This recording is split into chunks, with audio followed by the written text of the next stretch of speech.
किताब से विपरीत चलते हैं। वहाँ सुन रहे थे? लाइव में समझे नहीं महाराज जी। कोई पूजा कर रहा है तो लाइव कथा सुन रहा है, ऐसा कुछ? नहीं, लाइव नहीं है। तो केवल भगवान ने कहा हिताल का व्रत कथा पूजा की जाती है, और जो पुस्तक आदि छपी जाती है वो बड़े बड़े विद्वान भी छापते हैं उसको, तो अज्ञानी जो छाप नहीं सकते उसको बड़े शोध करके और इसका मंथन करके ग्रंथों से ढूंढ करके और शिव पार्वती के चरित्र को भगवान किया जाता है।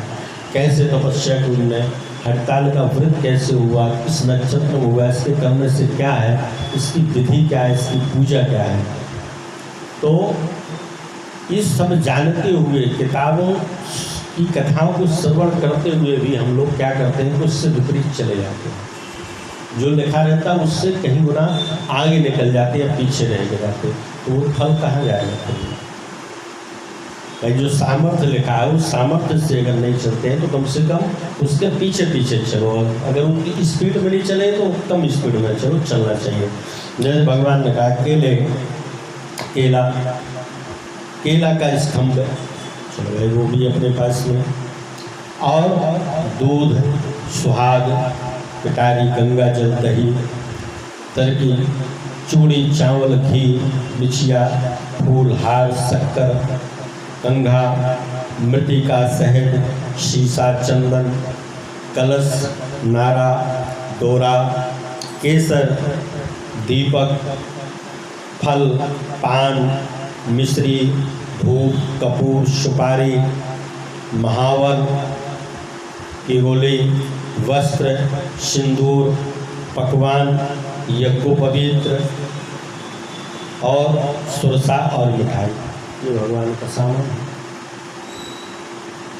और कोई बहुत बड़ा सामान तो है नहीं, फिर भी लोग ये चढ़ा पाते। भगवान ने कहा है कि श्री परम पावन भूमि कैलाश पर्वत पर विशाल वट वृक्ष के नीचे भगवान शिव पार्वती सभी जो है गणों सहित बाघंबर पर विराजमान थे। वनमान वीरभद्र, भृंगी, श्रृंगी, नंदी आदि अपने जो है अपने पैरों पर सदाशिव के दरबार की शोभा बढ़ा रहे थे।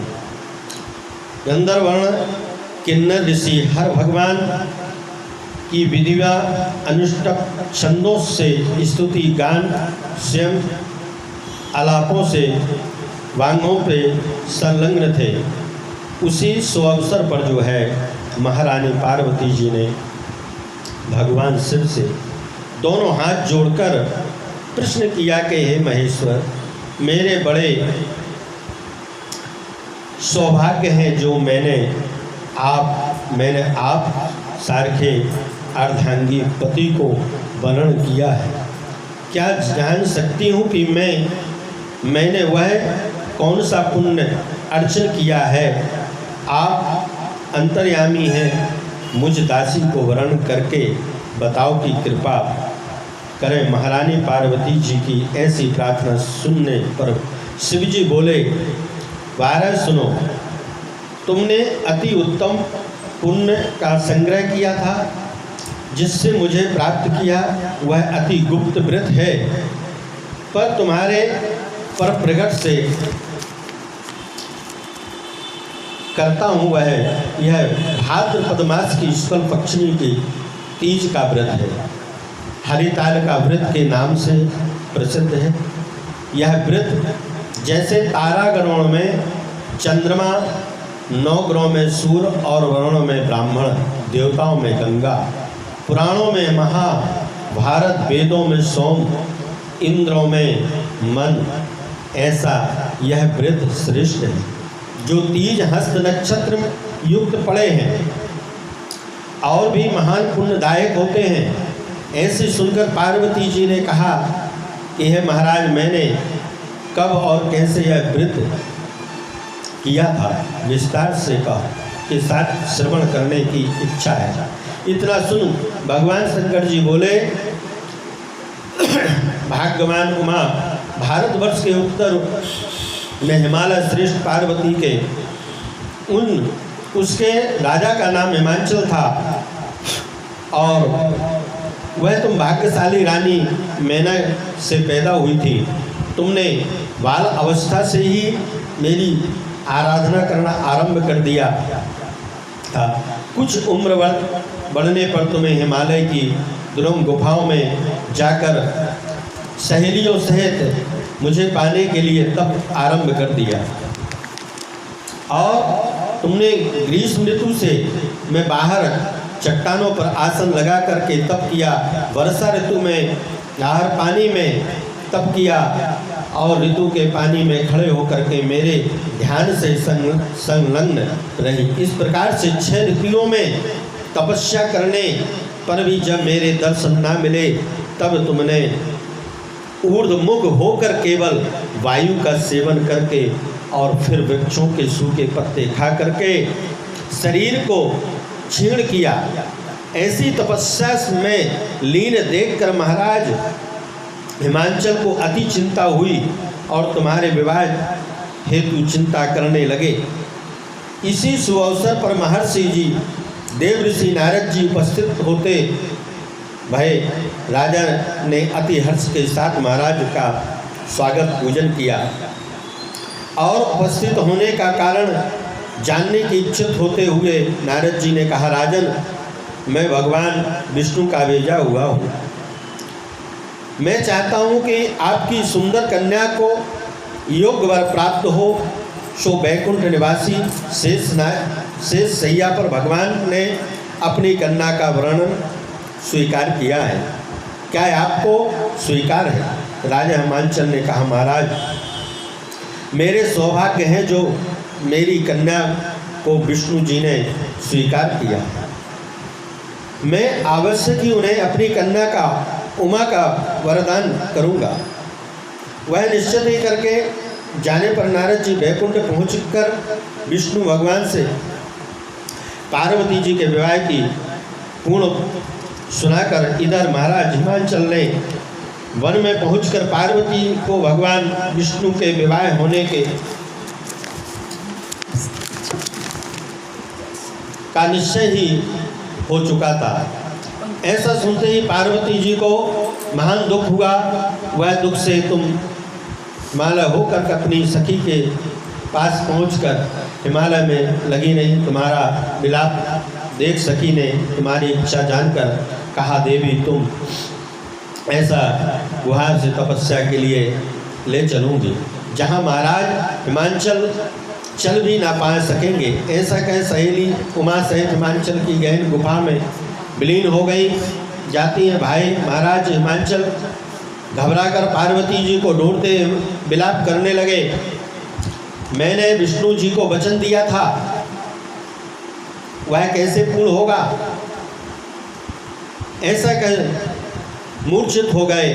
तब सभी पूर्ववासियों ने को साथ देखकर ढूंढने को महाराज ने पदार्पण कर ऐसा चिंता करने की, मेरी कन्या कोई व्यक्ति खा गया है, सर्प ने डस लिया है, कोई राक्षस हर के तो नहीं ले गया है। तुम अपनी सहेलियों के साथ गहन खुदा में पहुँच विलाप करने लगी। अन्न में व्रत को आरंभ करके नदी में बालू का लिंग स्थापित कर विविध पुष्प फलों से पूजन करने लगी। उसी दिन भाद्रपद मास की तृतीया शुक्ल पक्ष हस्त नक्षत्र युक्त प्रातः थी। मेरी पूजा से सफल पूर्वक मेरा सिंहासन हिल उठा तो मैंने अपने तुम्हारे दर्शन दिए। तुमसे कहा, देवी, मैं तुम्हारे व्रत और पूजन से अति प्रसन्न हूँ। तुम अपनी कामना का मुझे वर्णन करो। और इस प्रकार से लज्जित होकर के भाव से प्रार्थना की कि आप जो है अंतर्यामी हो, मेरे मन के भाव आपसे छुपे नहीं हैं, आपको पति रूप में चाहती हूँ। इतना सुनकर मेरे तुम्हारे एवमस्तु इच्छित पूर्ण वर देकर के अंतर्ध्यान हो गए। और इसके बाद में तुम्हारे पिता हिमांचल मंत्रियों से ढूंढते ढूंढते नदी के तट पर मारे शोक से मूर्छित होकर गिर पड़े। उसी समय जो है तुम मैं सहेली मेरी बालू की मूर्ति विसर्जन करने हेतु नदी के तट पर पहुंची थी। उसी समय तुम्हारे नगर निवासी मंत्रीगण मैं हिमांचल के तुम्हारे दर्शन कर अति प्रसन्न को प्राप्त हुए और लिपट लिपट कर रोने लगे। बोले, उमा तुम इस भयंकर वन में कैसे चली गई जो अति भयानक और जहाँ से व्यक्त जहरीले भयंकर सांपों का निवास है, जहाँ मनुष्य के प्राण संकट में हो जाते हैं। इससे पुत्र इस भयंकर वन में त्याग दो और गृह से चलो। पिता के ऐसा कहने पर तुम्हें कहा, पिताजी मेरी विवाह तुमने भगवान विष्णु के साथ स्वीकार कर लिया है। अब जो है इससे इसी वन में रहकर अपने प्राण विसर्जन करूंगी। ऐसा सुनकर महाराज हिमांचल अति दुखी हुए और बोले, प्यारी पुत्री तुम शोक मत करो, मैं तुम्हारा विवाह कदापि भगवान विष्णु के साथ न करूंगा और तुम्हारा अभिष्ट वर जो तुम्हें प्राप्त है उन्हीं सदाशिव के साथ करूंगा। तुम पुत्री मेरे पर अति प्रसन्न हो। तब मैं सहेली के साथ नगर में उपस्थित होकर अपनी माता सहेलियों से मिलती, भाई कुछ समय बाद शुभ मुहूर्त में तुम्हारा विवाह वेद विधि के साथ में महाराज हिमांचल व महारानी मैना ने मेरे साथ पुण्य अर्चन किया है। सौभाग्यशालिनी जो सहेलियों से तुम्हारा वर्णन किया है, इस प्रकार से गुफा में रखी तीज व्रत किया। इसी से इस व्रत का नाम हरिताल का पड़ा। यह व्रत सब व्रतों में व्रत राज हुआ। इस प्रकार से माता पार्वती ने कहा, प्रभु आपने मेरे मिलने की सुगध कथा सुनाकर मुझे प्रसन्न तो किया, पर इस व्रत के करने से का विधान व फल मुझे नहीं सुनाया, इसलिए कृपा करके मुझसे इसके करने की विधि व पृथक पृथक फल की सुनाइए। इतना सुनकर भगवान शिव ने कहा, हे प्रिय, इस व्रत राज में साविधान फल सुना रहा हूँ। यह व्रत सौभाग्यवती नारी व पति चाहने वाली कन्याओं को करना चाहिए। यह व्रत भाद्रपद शुक्ल पक्ष में की तृतीया शाम को आरंभ कर तीज का व्रत धारण करें। यह व्रत निहार बिना फल आहार और निर्जल होकर के करना चाहिए। भगवान शिव पार्वती की प्रतिमा स्वर्ण की स्थापित करें। केले पुष्प आदि खंभे स्थापित करके रेशमी वस्त्र चंदोर तानवर कर बंधनवार लगा करके शिव का भालू का शिवलिंग स्थापित करें। पूजन वैदिक मंत्र से स्तुति गान शंख आदि मृदंग झालर आदि से रात्रि जागरण करना चाहिए। भगवान शिव की पूजन के बाद में फल फूल पकवान लड्डू मेवा मिष्ठान तरह तरह से भोग की सामग्री समर्पण कर ब्राह्मणों को द्रव्य अन्न वस्त्र आदि दान श्रद्धा युक्त देना चाहिए। भगवान शिव की को प्राप्त वस्तु को सिद्ध पंचाक्षरी मंत्रों से नमः शिवाय कहकर समर्पित करना चाहिए। प्रार्थना समय अपनी कामना को भगवान के सामने प्रेरित करें। फिर पार्वती से नीचे लिखी प्रार्थना भगवान से अर्पण करना चाहिए। जय जग माता, जय जग माता, मेरी भाग्य विधाता। तुम हो पार्वती शिव प्यारी, तुम दाता नंद पुरारी। सती संतों में रेख तुम्हारी, जय हो आनंद दाता, जय जग माता। इच्छुत भर में तुमसे पाओ, भूल चूक को दुख न उठाऊं। भाव भक्ति को तुमसे पाओ, कर दो पूरन दाता, जय जग। प्रार्थना बाद पुण्य दोनों हाथ जोड़ कर लेकर पुष्पांजलि अर्पित करके शिवलिंग नदी तालाब विसर्जन करें। फिर 3 ब्राह्मणों को लेकर भोजन दक्षिणा दे करके इस प्रकार से व्रत को पूर्ण नारी सौभाग्यवती होकर के धन पुत्र पुत्र से सुखी होकर के व्यतीत करती है। कन्याओं के व्रत करने से कुलीन विद्वान धनवान वर को प्राप्त होते हैं, सौभाग्य होते हैं। देवी सौभाग्यवती नारी इस व्रत को नहीं धारण करती है।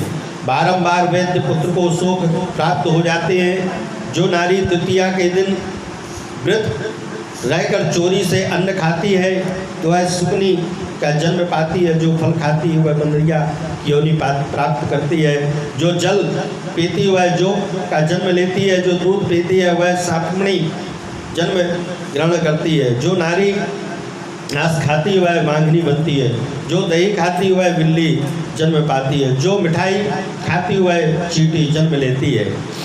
जो सब चीज़ों को खाती है मक्खी का जन्म लेती है। जो उस दिन सोती वह अजगरणी योनि का को प्राप्त करती है।